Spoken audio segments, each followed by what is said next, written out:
అందరికీ నమస్తే. Welcome back to my channel.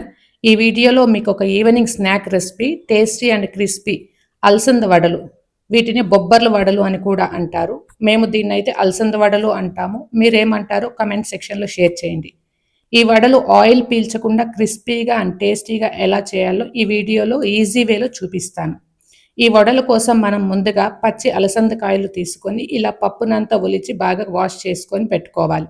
తర్వాత పచ్చిమిర్చి, వెల్లుల్లి, అల్లం, రుచికి సరిపడా సాల్టు, అలాగే ఉల్లిపాయ ముక్కలు, కొత్తిమీర, పుదీనా, కరివేపాకు అన్నీ కట్ చేసి పెట్టుకోవాలి. నేనిక్కడ రోట్లో చేస్తున్నానండి. ముందుగా అలసంద పప్పు కొద్దిగా, అలాగే పచ్చిమిర్చి, అల్లం, వెల్లుల్లి అన్నీ వేసి రుబ్బుకోవాలి. ఎప్పుడు గానీ మనం మిక్సీలో అయినా, రోట్లో అయినా ఫస్టు పచ్చిమిర్చి అల్లము, వెల్లుల్లి అనేది రుబ్బుకోవాలి. ఎందుకంటే పచ్చిమిర్చి రుబ్బుకోవాలంటే పప్పుతో వేసి పచ్చిమిర్చి అంత బాగా నలగదండి. అందుకోసం ఎప్పుడు గానీ వడలకు వేసేటప్పుడు మిక్సీ అయినా, రోల్ అయినా ఫస్ట్ పచ్చిమిర్చిని బాగా రుబ్బుకోవాలి. తర్వాత ఇలా రుబ్బుకున్న తర్వాత మిగిలిన పప్పునంతా వేసి నేను వీడియోలో చూపిస్తున్నట్టు రుబ్బుకోవాలి. ఇందులో రుబ్బేటప్పుడు అస్సలు వాటర్ అనేది యూజ్ చేయకూడదండి. వాటర్ వేయకుండానే రుబ్బుకోవాలి. మనం ఇక్కడ పచ్చి అలసంద పప్పు చేస్తున్నాం కాబట్టి అందులోనే వాటర్ అనేది ఉంటుంది కాబట్టి అలానే రుబ్బేసుకుంటే సరిపోతుంది. ఇప్పుడు పప్పునంతా రుబ్బుకున్న తర్వాత మనం ముందుగా కట్ చేసి పెట్టుకున్న ఉల్లిపాయ ముక్కలు, కరివేపాకు, పుదీనా, కొత్తిమీర అంతా వేసి బాగా మిక్స్ చేసుకోవాలి.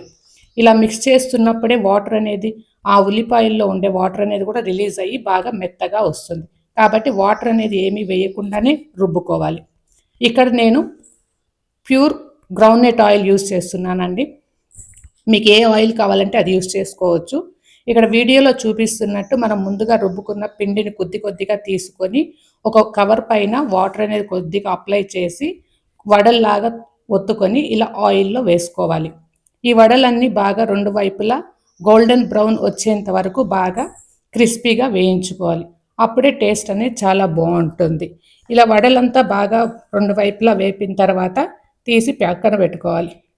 ఇప్పుడు ఎంతో రుచికరమైన అలసంద పప్పు వడలు రెడీ అండి. ఈ పచ్చి అలసంద పప్పు వడలు చాలా బాగుంటాయి. ఒకటి తింటే ఇంకా 10 తినాలనిపిస్తుంది. అంత టేస్టీగా క్రిస్పీగా ఉంటాయి. ఈ వడలను వేడి వేడిగా సాంబార్తో సర్వ్ చేసుకుంటే చాలా టేస్టీగా ఉంటుంది. ఈ వీడియో కానీ మీకు నచ్చినట్లయితే లైక్ చేసి షేర్ చేయండి ఫ్రెండ్స్.